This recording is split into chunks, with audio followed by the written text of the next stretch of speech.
कलह कैसी भी हो अच्छी नहीं होती, हर कलह का नतीजा सिर्फ नुकसान पहुंचाता है। आम आदमी पार्टी की कलह में भी बड़े नुकसान की बुआ रही है। आज अंजलि दमानिया ने आपका साथ छोड़ दिया। योगेंद्र यादव, प्रशांत भूषण के खिलाफ आपके 60 विधायक लामबंद हो गए हैं। योगेंद्र और प्रशांत खुद को पाक साफ बताते हुए अपने ऊपर लगे आरोपों की जांच आंतरिक लोकपाल से कराने की मांग कर रहे हैं। इधर आपके पूर्व विधायक राजेश गर्ग ने कलह में नया अध्याय जोड़ते हुए केजरीवाल पर ही कांग्रेसी विधायकों को तोड़ने का आरोप एक स्टिंग में लगा दिया है। ऐसे में बड़ी बहस का ये सवाल बड़ा है कि क्या इस अंदरूनी लड़ाई में अब टूट जाएगी आम आदमी पार्टी? केजरीवाल पार्टी पर कंट्रोल चाहते हैं या फिर हैं साजिश के शिकार?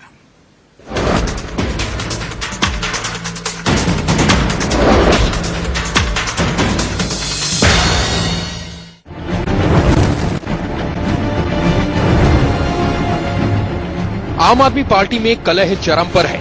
एक तरफ आप में योगेंद्र और प्रशांत भूषण को लेकर विवाद बढ़ता जा रहा है, तो दूसरी ओर अब पार्टी की रोज की फजीहत से आजिज आकर अंजलि दमानिया जैसी बड़ी नेता पार्टी छोड़ने पर मजबूर हो रही हैं। मैंने जो टीवी पे एक शो पे चल रहा था देखकर टूट चुकी हूँ मैं। मेरे जैसे जितने कार्यकर्ता है वो भी टूट गए, क्योंकि हम इस पार्टी में कोई पॉलिटिक्स करने नहीं आए थे, अपना नाम गाम बनाने नहीं आए थे। दरअसल अंजलि ने अपना ये इस्तीफा आम आदमी पार्टी के ही पूर्व विधायक राजेश गर्ग के उस स्टिंग ऑपरेशन के सामने आने के बाद दिया, जिसमें वो केजरीवाल पर कांग्रेस के 6 विधायकों को तोड़कर सरकार बनाने का आरोप लगा रहे थे। हाँ, हम तो तैयार हैं, लेकिन वो लोग नहीं मान रहे ना, मतलब वो ये लोग टच में है, मनीष वगैरह। मैं बताऊं आपको, अब आप इसको 6 को अलग करवाने का ही शुरू करवाओ कि 6 लोग अलग करके अपनी पार्टी बना के और हमें इस बाहर से समर्थन कर दें। ये कांग्रेस का तो नहीं होने वाला, मैं बता रहा हूँ आपको, 1.5 महीना हो गया।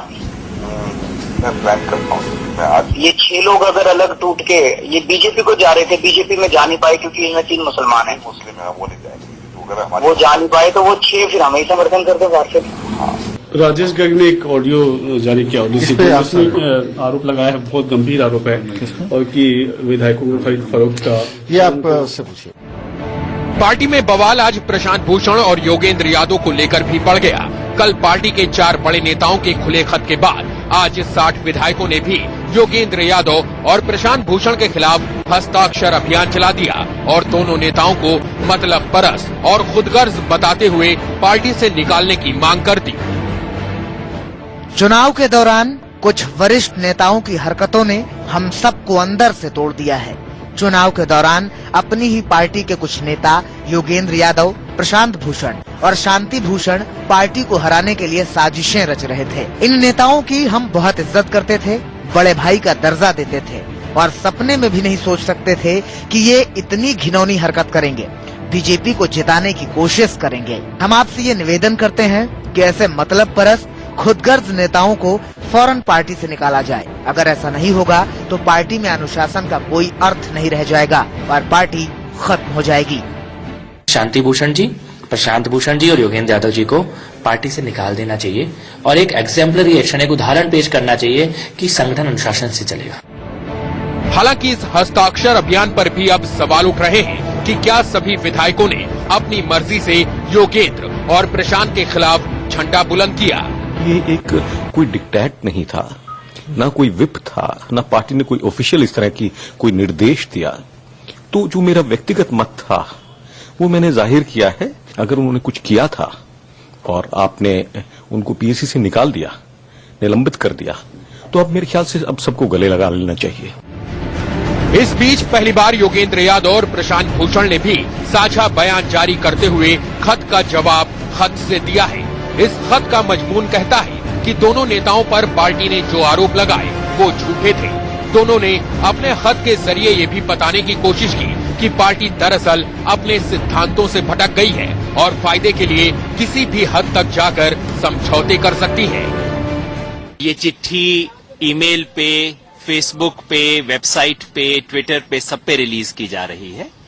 ये चिट्ठी आम आदमी पार्टी के कार्यकर्ताओं के नाम है, जिसमें प्रयास किया गया है कि कार्यकर्ताओं को वो सब मुद्दे बताए जाएं ताकि उनके मन में संदेह की गुंजाइश ना हो। केजरीवाल फिलहाल बेंगलुरु में हैं। वो वहां अपना इलाज करा रहे हैं, लेकिन यहाँ दिल्ली में बढ़ते बवाल से आपके लाखों समर्थक और कार्यकर्ता इस सवाल का जवाब तलाश रहे हैं कि क्या आम आदमी पार्टी अब टूट जाएगी? केजरीवाल पार्टी पर कंट्रोल चाहते हैं या फिर हैं साजिश के शिकार? Bureau report, India news. तो हम अगले 50 मिनट को में आपको बताएंगे आपका क्या होगा जनाबे अली, क्योंकि आपका क्या होगा ये सवाल सबके दिमाग में है। आम आदमी पार्टी को जितनी थंपिंग मेजॉरिटी दिल्ली के चुनाव में मिली थी, 49 दिन में उसने ये सरकार छोड़ दी थी, लेकिन अब जब अब की बार साल केजरीवाल का नारा लगा रहे हैं, उस नारे को कितना धक्का पहुंचा है, क्योंकि कहीं ना कहीं फेस लॉस जिसको कहा जाता है अंग्रेजी में, कि कहीं ना कहीं सर झुका है आम आदमी पार्टी का इस पूरी की पूरी कंट्रोवर्सी के बाद। कितना असर पड़ेगा दिल्ली की जनता के दिमाग में, देश की जनता के दिमाग में, कि सरकार में आते ही झगड़ने लगे, कुर्सी मिली तो झगड़ने लगे। ऐसा क्यों हो रहा है आम आदमी पार्टी के अंदर, यही हम समझेंगे। मेरे साथ कई सारे खास मेहमान जुड़ चुके हैं। हमारे साथ बीजेपी लीडर विनोद कुमार बिन्नी हैं, जो कि कभी आप में हुआ करते थे। आपके स्पोक्स पर्सन दीपक वाजपेयी जी हैं, प्रदीप कुमार सिंह जी हैं सीनियर जर्नलिस्ट, और थोड़ी ही देर में हमारे साथ कांग्रेस लीडर आसिफ मोहम्मद खान साहब जुड़ेंगे। दीपक जी, मेरा पहला सवाल, आपके सिद्धांतों में खरीद फरोख्त कब से शामिल हो गया? दीपक भाई नमस्कार। ये मेरा गौरव है कि आपके शो में मैं शामिल हुआ हूं। मैं जैसा कि आज हम लोगों ने कहा भी, मैं आपसे भी ये रिक्वेस्ट करूंगा कि एक बार फिर से अगर हम ये मान भी लें कि ये जो क्लिप जिसकी आप चर्चा कर रहे हैं ये सही है, तो इनमें से कौन सा अंश आपको ये बताता है कहां खरीद फरोख्त की, कहां किसी किस्म के लालच की, कहां किसी किस्म के पोजीशन की बात की गई है? अरे आप कांग्रेस पार्टी तोड़ने की बात कर रहे हैं, कहता है आप कांग्रेस पार्टी तोड़ने की बात कर रहे हैं सर, मैं उसी का जवाब दे रहा हूं दीपक भाई।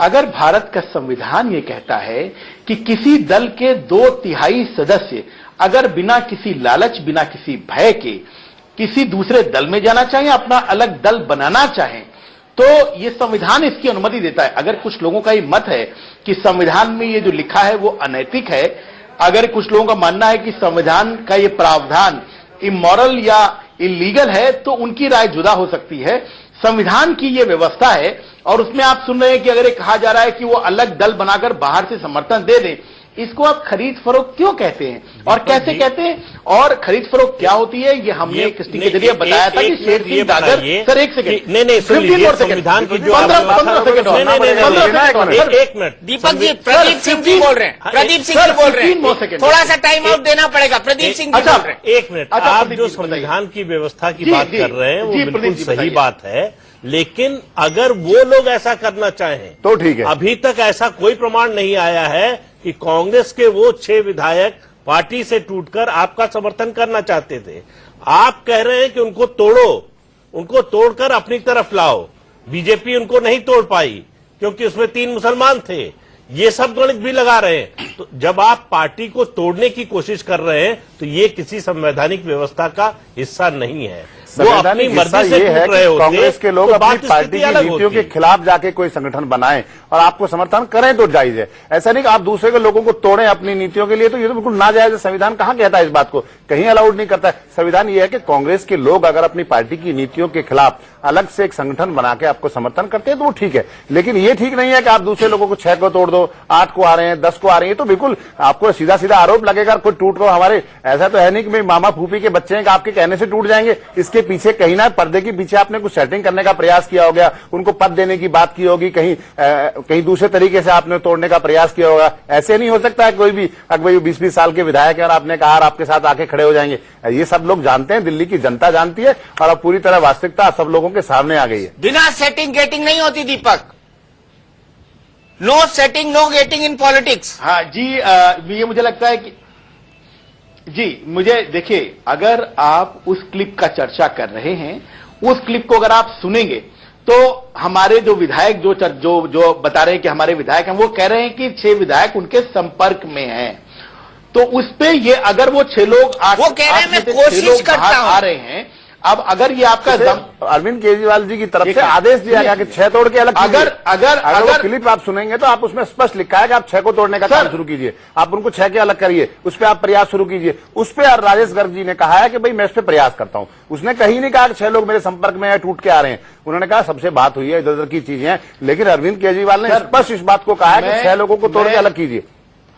ये तो क्लिप सबके सामने पूरा देश देख रहा है उसे सुबह से। मैं इल्तजा करूंगा जी, देखिए मैं आपसे ये इल्तजा करूंगा, मैं ये रिक्वेस्ट करूंगा कि आपके पास उस क्लिप का जो ट्रांसक्रिप्ट मैंने सुना है उसकी कॉपी मेरे पास नहीं है, उसमें कहीं पर किसी भी प्रकार का एक भी लालच अगर आप दिखा दें या एमएलए को वो कह रहे हैं कि आपको ये दोपहर तक तो आपके लोग मानने को तैयार नहीं थे। अरविंद केजरीवाल की आवाज है, शाम होते होते आपको समझ आया कि हम फंस जाएंगे अपने व्यू में और हम अब इसको स्वीकार कर लेते हैं। क्लिप सुनवाता हूं, 1 मिनट 15 सेकंड की दीपक, एक बार क्लिप सुन लेते हैं, ध्यान से सुनना उसकी वर्डिंग्स।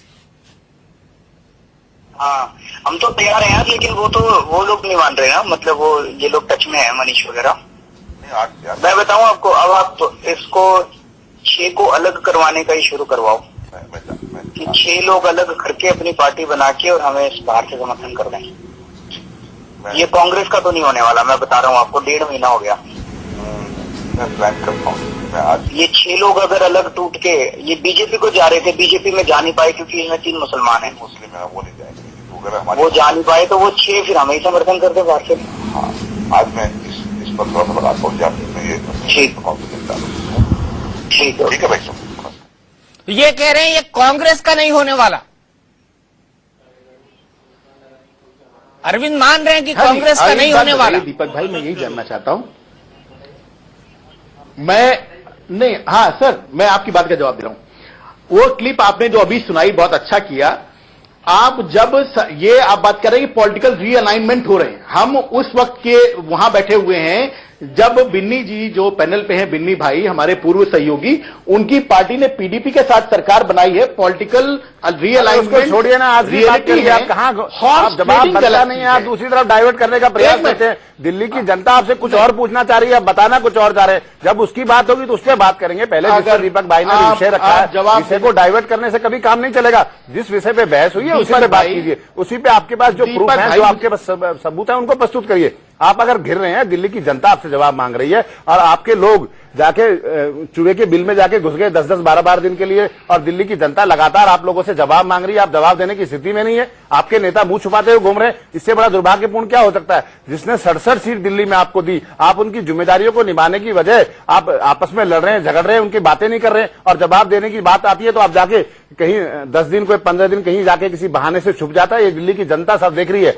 आपको आने वाले दिनों में फिर पता चलेगा कि आपके विधायकों और आपके साथ क्या होने वाला है। दिल्ली की जनता में कितना रोष पिछले 24-48 घंटों में पैदा हुआ है। उन्होंने कहा हमने झगड़ा करने के लिए थोड़ी आप लोगों को यहां भेजा था, हमने तो कहा था कि जो आपने झूठे सच्चे वादे जो किए उनको कहीं पूरा करने का एक मौका आपको दिया। दिल्ली की जनता उसे उम्मीद कर रही है, आप मुंह छुपा के भाग रहे हैं। ये अपने आप में एक बहुत बड़ा सवाल है। आपको सामने आना चाहिए, सारे बातों के जवाब देने चाहिए। छुपने से थोड़ी काम चलेगा किसी नहीं, वो सामने बैठे। दीपक जवाब दीजिए। दीपक भाई मैं आपसे रिक्वेस्ट करूंगा कि अपनी बारी से कोई भी बोले, मुझे कोई आपत्ति नहीं, मुझे बोलने का मौका दें। जब आप मुझसे सवाल पूछे, जब दूसरे से पूछेंगे वो बोलेंगे, मैं बीच में नहीं बोलूंगा, ये मेरा प्रॉमिस है। पहले तो मैं ये कहना चाहूंगा, बिन्नी भाई हमारे पूर्व सहयोगी रहे हैं और जब छोड़ के गए थे तो उन्होंने कहा था कि वो अरविंद जी का बड़ा सम्मान। अरे मैं छोड़ के नहीं गया था, जैसे योगेंद्र यादव और प्रशांत भूषण को आप साजिश बना के निकालने का प्रयास कर आप लोगों ने अगर रहे हैं और जब छोड़ के गए थे तो उन्होंने कहा था कि वो अरविंद जी का बड़ा सम्मान। अरे मैं छोड़ के नहीं गया था, जैसे योगेंद्र यादव और प्रशांत भूषण को आप साजिश बना के निकालने का प्रयास कर आप लोगों ने। अगर ऐसे मत बोलिए मैं छोड़ के गया था। जैसे योगेंद्र यादव और प्रशांत भूषण को आपने आज साजिश बनाई है उनको निकालने के लिए, उनके खिलाफ एक षड्यंत्र रचा है और उन्हें पार्टी से बाहर निकालने का प्रोग्राम बना रहे, ऐसी मेरे साथ भी उस समय साजिश की गई थी। मैंने आज तक कोई पार्टी को नहीं छोड़ा था, आपने मुझे जबरदस्ती बाहर किया। अरे मैंने दिल्ली की जनता के मुद्दे उठाए, आपसे कहा ये काम करिए, आपने मुझे बाहर का रास्ता दिखा दिया। आज योगेंद्र यादव और प्रशांत भूषण जी अगर किसी बात को कह रहे हैं कि डेमोक्रेसी होनी चाहिए, तो आप उसे बाहर का रास्ता दिखाने का प्रोग्राम बना दिया आपने। आपके वो नाचने गाने वाले लोग जो वो आज इतनी बड़ी बड़ी बातें कर रहे हैं कि भाई इनको बाहर पार्टी से बाहर कर दीजिए, इनको ये कर दीजिए। जवाब दे लेने दीजिए दीपक को। दीपक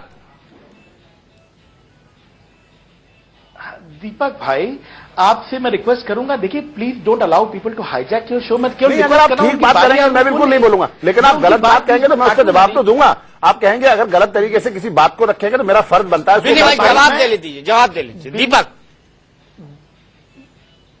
बिन्नी भाई, अगर आप किसी बात से आहत है, मैं क्षमा प्रार्थी, मुझे अपनी बात कहने का मौका दें।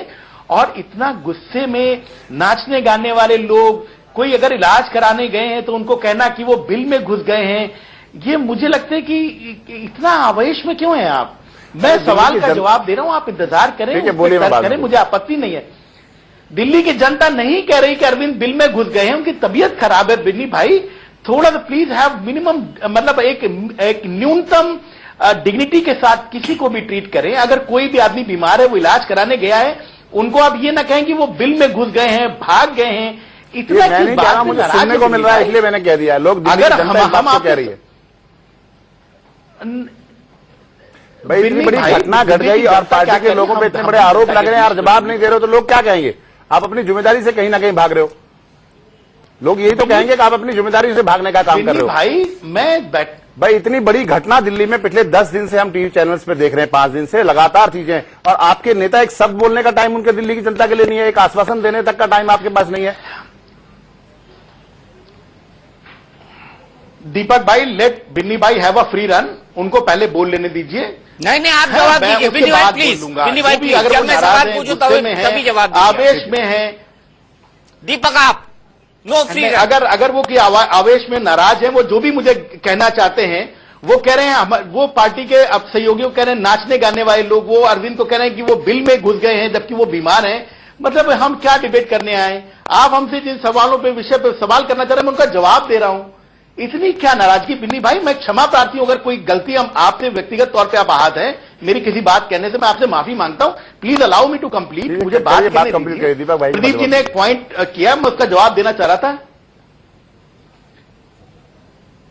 कंटिन्यू दीपक, कंटिन्यू।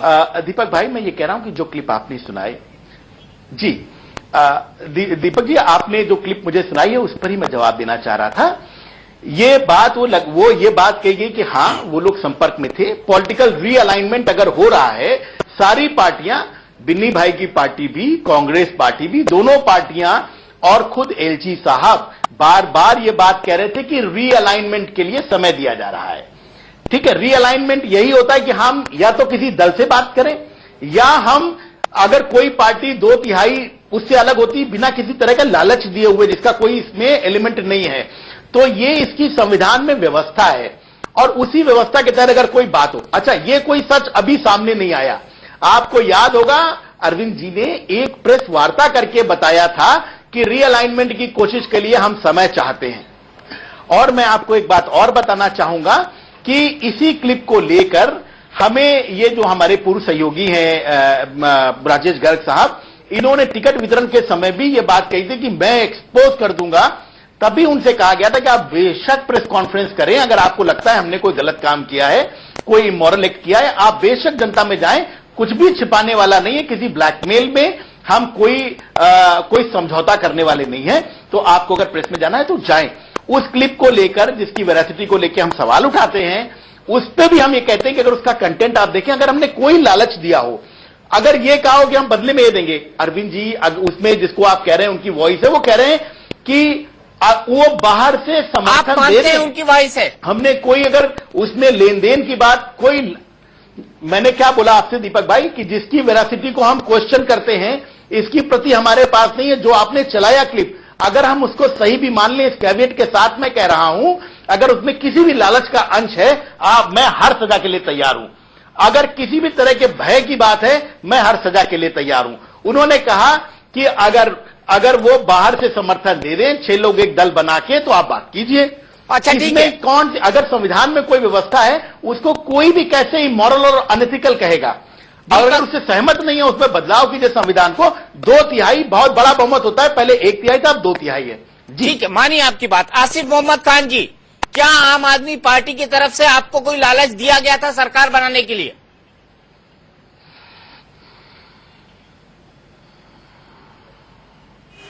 हेलो, आपको आवाज आ रही है मेरी? Hello,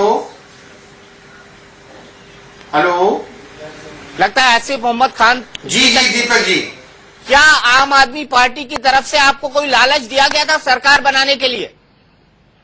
hello. चलिए हाँ, बिल्कुल। देखिए, मैं मुस्तकिल संपर्क में मेरे थे आम आदमी पार्टी के लोग और जिम्मेदार लोग थे, और मनीष सिसोदिया जी ने भी मुझसे कांटेक्ट किया था, और संजय सिंह जी ने 2-3 बार मेरे साथ मीटिंगें की हैं, और हमें उन्होंने कहा कि अगर आप कांग्रेस पार्टी से रिवोट करने को तैयार हैं तो हम आपको हर वो चीज देने को तैयार हैं जो आपकी डिमांड हो, हम उस पर बैठ के आपसे बात करने को तैयार हैं। किस तरह की डिमांड थी? पैसों की डिमांड, चेयरमैन पद की डिमांड, या कोई और डिमांड?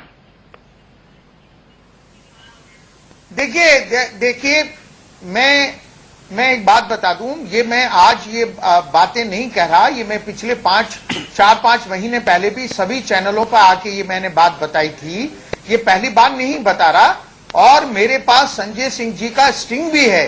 अगर संजय सिंह जी ये बात कहें कि हमने मंत्री का ऑफर आसिफ को नहीं किया, तो मैं उनके साथ हर चैनल पर आने को तैयार हूं, और वो स्टिंग मेरे पास नोएडा में एक मीडिया हाउस के एक जिम्मेदार फर्द के घर पर वो मैंने स्टिंग किया था, और मेरे पास मौजूद है।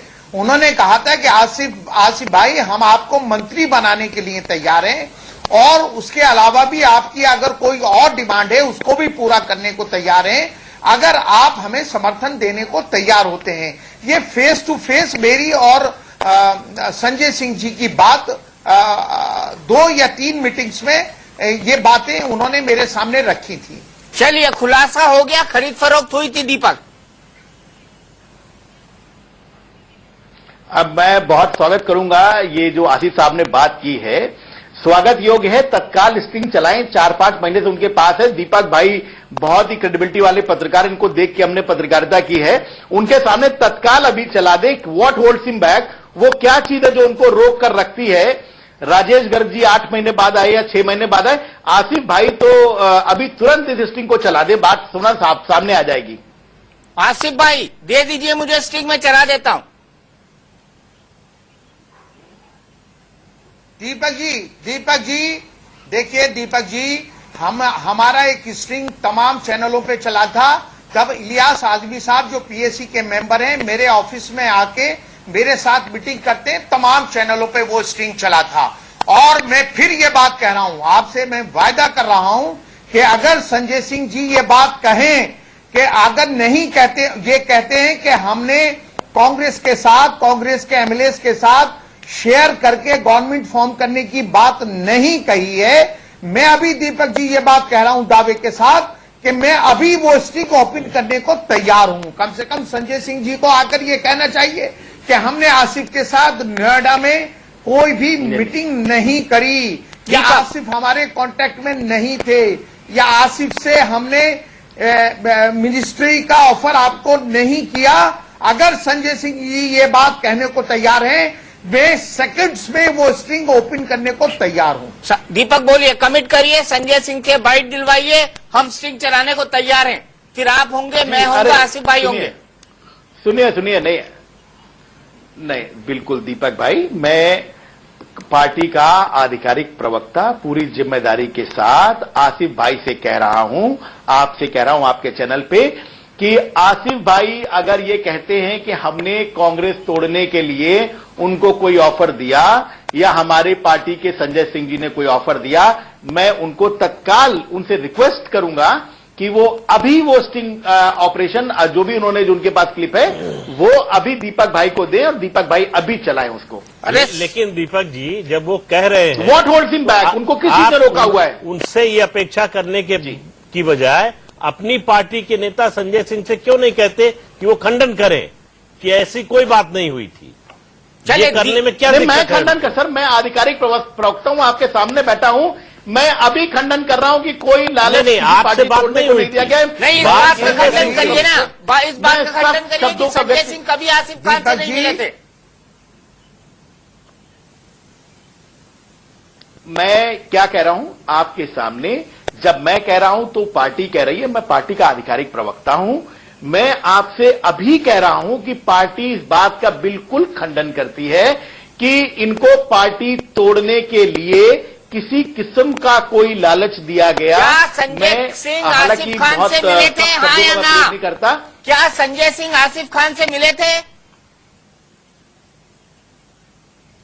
नहीं, आप इसमें कोई शक नहीं कि संजय जी, मनीष जी और ये सारे हमारे जो विधायक हैं और हमारे जो ऑफिस बेरर्स हैं, वो तमाम सारे लोगों से मिलते हैं, मिलते रहे हैं। क्या ये गुनाह है आसिफ जी से मिलना, या पॉलिटिकली अनटचेबल है, कोई हमें नहीं मिलना चाहिए?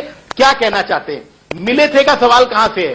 सवाल है कि क्या हमने किसी किस्म का लालच पार्टी तोड़ने के लिए दिया? मैं अपनी तरफ से, हालांकि ये शब्द मैं इस्तेमाल नहीं करता, पर मैं चुनौती देता हूं बड़ी विनम्रता के साथ कि उसको तत्काल चलाएं। क्या रोक रहा है उनको? मैं खंडन कर रहा हूं, मैं प्रवक्ता हूं पार्टी का। अगर मैं कह रहा हूं तो मैं पूरी जिम्मेदारी से कह रहा हूं, अभी दिखाएं। दीपक जी, हाँ सिर्फ भाई, उनको क्या चीज रोकती है? दीपक जी, ये मैं इसलिए लाना चाहता हूं संजय सिंह जी को कि उनके और हमारे कॉमन फ्रेंड हैं जो मीडिया हाउस से जुड़े हुए, जिनके घर पर ये मीटिंग्स हुई थी। अगर मैं स्ट्रिंग ओपन करता हूं, स्ट्रिंग लाता हूं चैनल्स पर, पब्लिक प्लेटफॉर्म पर, तो वो भी जिम्मेदार होंगे, ये बात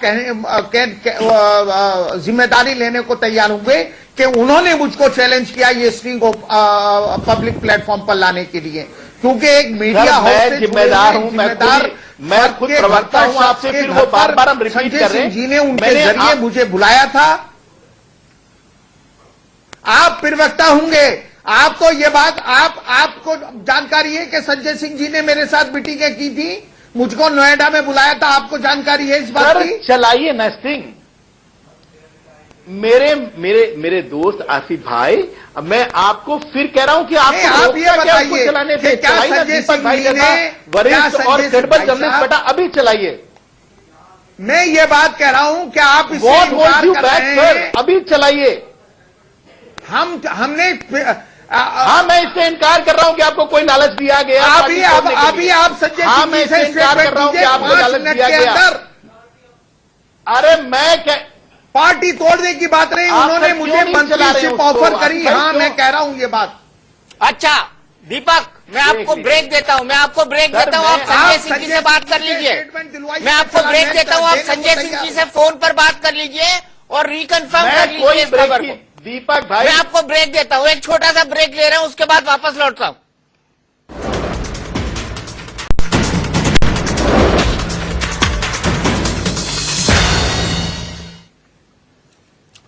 योगेंद्र यादव और प्रशांत भूषण ने अरविंद केजरीवाल पर यह भी आरोप लगाया है कि वो पार्टी पर एकाधिकार चाहते थे। उनके इस सवाल पर कि क्या वो अरविंद केजरीवाल के खिलाफ साजिश रच रहे थे, उन्होंने जवाब में लिखा है कि पीएससी को भंग करके अरविंद केजरीवाल को लोकसभा चुनाव के बाद नई टीम बनाने का मौका देने की बात कई सदस्यों ने कही थी, लेकिन हमने उसका विरोध किया, क्योंकि अगर हम ऐसे ही असंवैधानिक चालों का विरोध न करते तो हमारी पार्टी कांग्रेस या बसपा जैसी पार्टी में फर्क क्या रह जाता।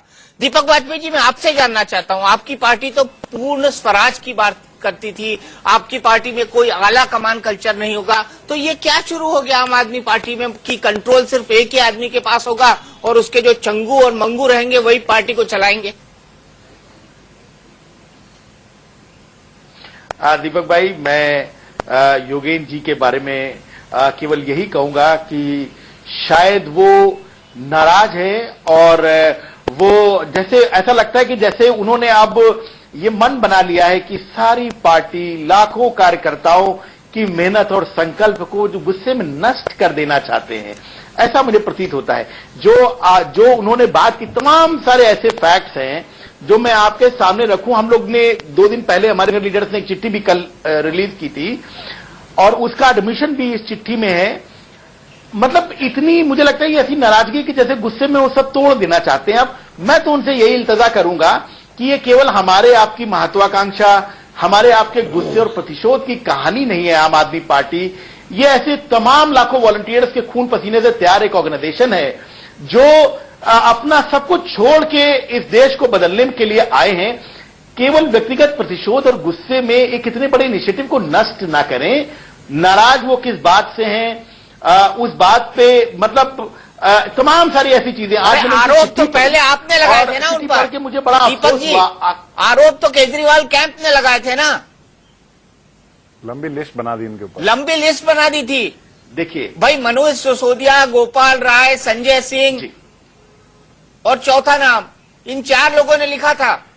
जिसके साथ अत्याचार हो रहा उसी पे आप आरोप लगा रहे हैं। उससे पहले पहला वार अंदर क्या चल रहा था उसको छोड़ दीजिए, वो आप लोग जानते हैं। सार्वजनिक रूप से पहला वार योगेंद्र यादव पर अरविंद केजरीवाल ने किया 14 फरवरी को रामलीला मैदान से, जब उन्होंने कहा कि मेरी पार्टी में कुछ लोग कह रहे हैं कि अब पार्टी इस प्रदेश में चुनाव लड़ेगी, उस प्रदेश में चुनाव लड़ेगी, ये अहंकार है।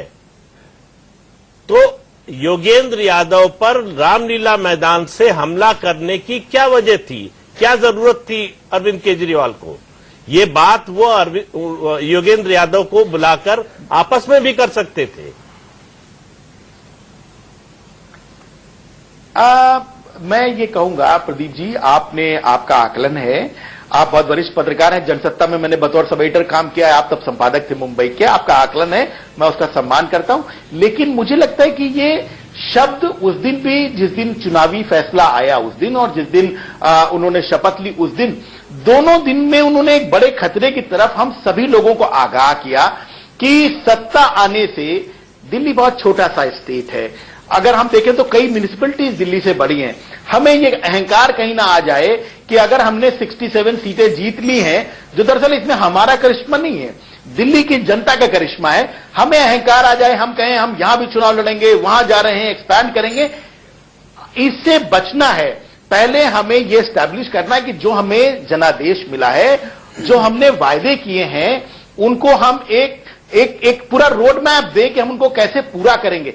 पार्टी एक्सपैंड करेगी ही, पार्टी दूसरी जगहों पे जाएगी ही, तमाम हमारी स्टेट यूनिट्स हैं, लेकिन जब आपको आज जनादेश मिला है, उनका किसी व्यक्ति के लिए नहीं था, मेरी समझ में, आपकी समझ का मैं सम्मान करता हूं, उन्होंने केवल यह कहा कि हमारी बातों से अहंकार न झलके कि अब हम पंजाब जाएंगे, अब हम गुजरात जाएंगे, अब हम आसाम जाएंगे, हम केवल यह कहें कि हम जनादेश जो हमें जिस वादों के लिए मिला है वो हमारी फर्स्ट प्रायोरिटी है, दिल्ली के लिए हमारा पहला कमिटमेंट है, और हम दिल्ली को एक मॉडल स्टेट बनाएंगे, पहला करप्शन फ्री सिटी बनाएंगे। मेरा लगता है कि सारी दिल्ली को, सारे कार्यकर्ताओं को एक बात समझ में आई, अहंकार हमारा पहला दुश्मन है, बहुत सारी पार्टियों में होने लगता है। अगर हमारे नेता ने हमें समझाया, मुझे लगता है कि ये उनका कर्तव्य था कि कोई छोटा कार्यकर्ता भी इससे बहके ना, उसको ध्यान रहे कि अहंकार सबसे बड़ा दुश्मन है। दीपक, उन्होंने पहले दिन भी कहा कि भाजपा की आप व्यवहारिक राजनीति की बात करते हैं, ये तो आइडियलिज्म हो गया ना, विचारधारा हो गई ना। मुझे बताइए, व्यवहारिक तल पे आप तो बाकी राजनीतिक दलों जैसे हो गए, आपका भी आला कमान कल्चर हो गया, ना खाता ना वही, जो अरविंद केजरीवाल करे वही सही। और दिल्ली एक बात और जानना चाह रही है, मैं इसके तथ्य आपके सामने लगता है कि योगेंद्र यादव आप फैसला करें, आप फैसला करें। चैनल पे देखते हुए इतना टाइम हो गया, एक बार भी नजर नहीं आया कि योगेंद्र यादव ने ऐसी कोई लाइन बोली हो। जवाब नहीं सर, दीपक भाई, मैं आपके सामने एक तथ्य रखता हूं, आप पड़ताल करवा लें इसकी, ठीक है। जनवरी में नेशनल एग्जीक्यूटिव की एक मीटिंग हुई 2014 में, ठीक है, उसमें सारे लोग थे, हम लोग ये चर्चा कर रहे थे, मैं आपके सामने खुलासा करना चाहता हूं कि हम लोग ये चर्चा कर रहे थे कि लोकसभा चुनाव में हमारी क्या स्ट्रैटेजी होनी चाहिए।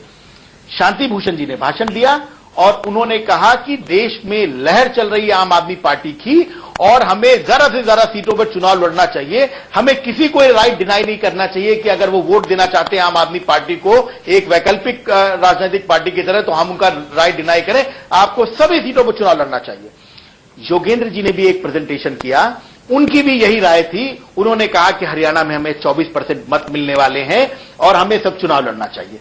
अरविंद जी ने वहां पे 2 बेसिक सवाल उठाए, थोड़ी देर से आए थे, पहले तो उनकी डांट पड़ी उस नेशनल एग्जीक्यूटिव में, क्योंकि उन्होंने सेक्रेटेरिएट से बाहर निकलते ही कह दिया कि मैं लोकसभा का चुनाव नहीं लड़ूंगा। पहले उनकी आने की सबसे पहले डांट पड़ी, उन्हें कहा गया कि आपने किस अथॉरिटी से बात कही है, पार्टी डिसाइड करेगी कि आप चुनाव लड़ेंगे कि नहीं। उन्होंने नेशनल एग्जीक्यूटिव ने सॉरी कहा, उन्होंने कहा अच्छा आप कह दीजिएगा कि उसने गलत बयान दिया, पार्टी डिसाइड करेगी। दूसरा, उन्होंने 2 बेसिक सवाल उठाए, उन्होंने कहा कि आप मुझे एक सवाल का जवाब दे दीजिए, जो मेरे नैतिक प्रश्न है, हर कोई आपसे पूछेगा कि आप चुनाव में किस लिए जा रहे हैं, क्या आप सरकार बनाएंगे? आप सरकार नहीं बना सकते। लोग पूछेंगे क्या आप किसी के साथ अलाइनमेंट करेंगे? आप कहेंगे नहीं। तो लोग आपसे पूछेंगे आपने क्यों चुनाव लड़ा?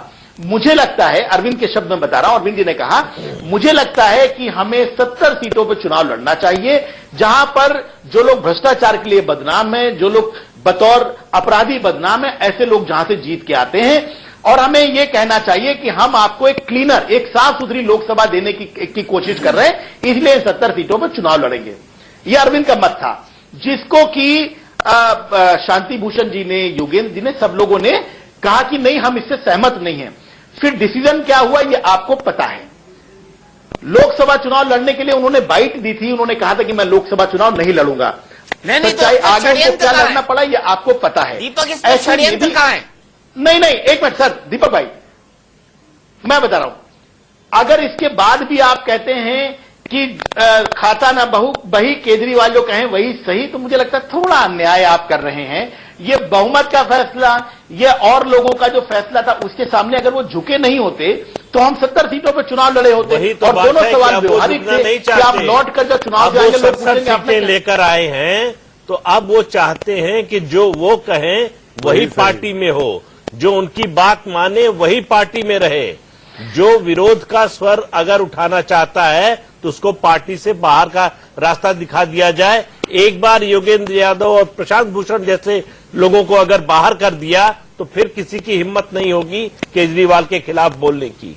ये हाईकमान कल्चर को स्थापित करने का एक सोचा समझा फैसला है। ये वही है जो इंदिरा गांधी ने जवाहरलाल नेहरू के टाइम पर कांग्रेसियों ने का किया था। इंदिरा गांधी के सक्सेशन के बाद राजीव गांधी ने इंदिरा गांधी के नजदीकियों का किया था। इंदिरा गांधी जब अपना पावर संजय गांधी को दे रही थी तो संजय गांधी ने पुरानी पीढ़ी को खत्म करने की कोशिश की थी। ये वही कांग्रेसी कल्चर है जिसकी हम बात करते हैं, और वही ट्रांसफॉर्मेशन अब भारतीय जनता पार्टी के अंदर हुआ है कि नरेंद्र मोदी आए हैं तो उन्होंने लालकृष्ण आडवाणी और अटल बिहारी वाजपेयी की राख तमाम लोगों को साफ कर दिया। दीपक भाई, मैं आपके सवाल का जवाब दे सकता हूं?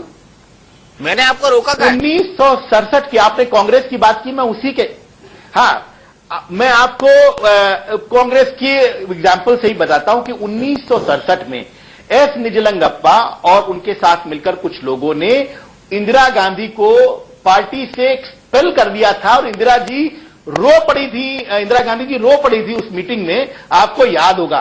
तो जब हम बात करते हैं तो वो ऐसे उदाहरण भी हैं कि जब आप बात करते हैं सबसे पॉपुलर लीडर कौन, जब आप बात करते हैं कि राष्ट्रीय समझौता, उस बहस की अलग बात है। लेकिन अगर कोई ये कहता है कि ये बात चल रही है, कम से कम इतने सारी चीजें पब्लिक डोमेन में जिसको आप भूल जाते हैं, कम से कम 4-5 ओकेजन पे ये सवाल उठाया गया कि राष्ट्रीय संयोजक अरविंद जी ना रहें, उन्हें छोड़ दें, एक आदमी को होना चाहिए। भाई, आप पार्टी फोरम में एक चर्चा करते हैं, वो ठीक है, पर पार्टी फोरम से बाहर आके अगर आप ये चर्चा करते हैं तो किस पार्टी में या किस जगह पर इसको आप अनुशासनहीनता नहीं मानेंगे? बहुत विनम्रता के साथ मैं कह रहा हूं।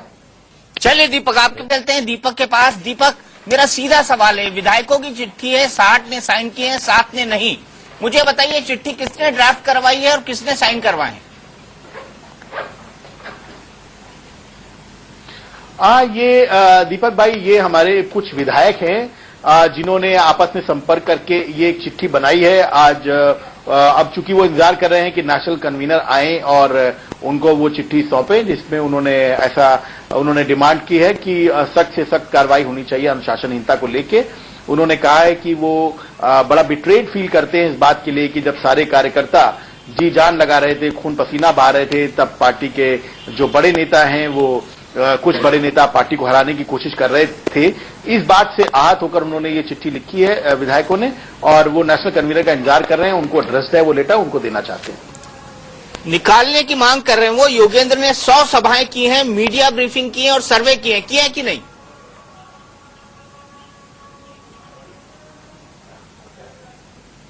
नहीं, योगेंद्र जी ने सभाएं भी की हैं। मीडिया सर्वे अब की बार शायद उन्होंने नहीं किया है हमारे लिए, लेकिन सर्वे हुआ है हमारे यहां जिसके बारे में उन्होंने ब्रीफिंग की है। तो आप कहेंगे कि ये पार्टी को हराने के लिए कर रहे थे वो 100 सभाएं?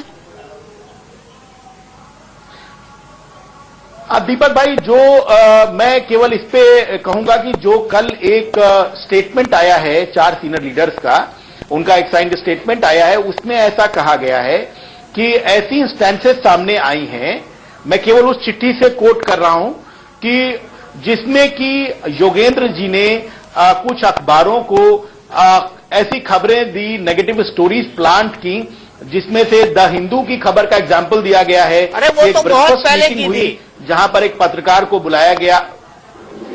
जी नहीं, केवल उसमें ये बता, देखिए अगर आप चिट्ठी को ध्यान से पढ़ेंगे तो आपको केवल एक वो खबर नहीं है, उसके उदाहरण के तौर पर यह खबर दी गई है। इसके अलावा पार्टी के कैंडिडेट, देखिए एक चीज आप मुझे बताइए, एक सवाल उसमें उठाया गया है कि कुछ कैंडिडेट्स की को लेकर सवाल उठाया गया, जिसमें को कंप्लेनेंट थे योगेंद्र जी। उसमें जब आपस में बात हुई तो यह कहा गया कि आप लोकपाल के पास शिकायतों को भेज दीजिए, और लोकपाल की कमेटी का चयन भी उन्हीं ने किया। उसके पास वो शिकायतें भेज दी गई, और उनमें उन्होंने जितनी शिकायतें की थी, 2 लोगों के हटाने के रिकमेंडेशन की गई, जबकि उनके खिलाफ कोई केस रजिस्टर नहीं था, वो लोग हटा भी दिए गए। इसके बाद भी आज भी जब वो बात कर रहे हैं तो कहते हैं कि कुछ लोगों की छवि ठीक नहीं है। तो क्या इससे ये आशय है कि लोकपाल कॉम्प्रोमाइज है, ऐसा आरोप है? अजी अमानुल्लाह खां आपके जो कोखला से विधायक हैं, उनके खिलाफ तो केस था ना, उनको टिकट कैसे दे दिया आपने? उसका तो विरोध किया था योगेंद्र यादव ने। नहीं, देखिए ना, देखिए एक मिनट, योगेंद्र जी और प्रशांत जी दोनों लोगों ने इस बात पे सहमति जताई कि अगर इन लोगों की जितनी भी शिकायतें हैं, हालांकि हमारी एक इंटरनल कमेटी थी और उसने इसकी जांच कर ली थी, उन्होंने कहा कि नहीं, आप सारे केसेस लोकपाल को रेफर करें। लोकपाल कमेटी ने उन मामलों की जांच की, इस पे अग्री किया गया कि जो उनका फैसला होगा वो सर्वमान्य होगा, और उन्होंने वो सारे लोग क्लियर कर दिए। 2 लोगों का टिकट कैंसिल करने की बात की, उसके टिकट कैंसिल हो गए। तो अगर आपने ऐसा कहा था, आपका ये भरोसा है कि लोकपाल की इंटीग्रिटी क्वेश्चनेबल नहीं है, वो किसी के बिहेस पे काम नहीं करे, तो उस फैसले का सम्मान होना चाहिए, ऐसा आपका कमिटमेंट था। इसके बावजूद जिस दिन वो 2 टिकट कैंसिल किए गए, उसी दिन आप में वर्चस्व की लड़ाई है। उसी दिन शांति भूषण जी का ये इंटरव्यू आया, पार्टी पर आधिपत्य की लड़ाई है कि एक आदमी के हाथ में पार्टी का पूरा नियंत्रण रहे, उसकी मर्जी से पार्टी चले। अरविंद केजरीवाल लोकसभा चुनाव के बाद से ही महसूस कर रहे थे कि ये डेमोक्रेसी जो पार्टी में है वो उनको रास नहीं आ रही है। अगर वो चुनाव हार जाते तो शायद आज कटघरे में वो खड़े होते। ये चुनाव जीतने का वो इंतजार कर रहे थे। जीतते ही पहला काम किया कि जितने उनके विरोधी हैं पार्टी में, उनको निकालने का सिलसिला शुरू हो गया है। अब या तो उनकी मर्जी से रहेंगे, जो विरोध करेगा उसको बाहर जाना पड़ेगा। ये साफ संकेत दे दिया है, और इसमें कोई छिपाव नहीं है कि दूसरी कतार के नेता कर रहे हैं या उनके सहयोगी कर रहे हैं, अरविंद को पता नहीं। सीधे अरविंद केजरीवाल के निर्देशन में, उनकी योजना से ये काम हो रहा है। चलिए, इसी नोट पर हम इस बहस को यहां पर खत्म करेंगे। तो बहस का निष्कर्ष मोटे तौर पर यही निकलता है कि आप में ये वर्चस्व की लड़ाई चल रही है, और इस लड़ाई के अंदर जब अरविंद केजरीवाल बेंगलुरु से वापस आते हैं, वो क्या कुछ कहते हैं, इस पर सबकी नजर होगी। लेकिन इतना तय है कि प्रशांत भूषण और योगेंद्र यादव की अब घर वापसी बेहद मुश्किल है। आम आदमी पार्टी से उनको बाहर का रास्ता दिखाया जाना बिल्कुल तय लगता है। टुनाइट विद दीपक चौरसिया में इतना ही, लेकिन इंडिया न्यूज पर खबरों का सिलसिला लगातार जारी है।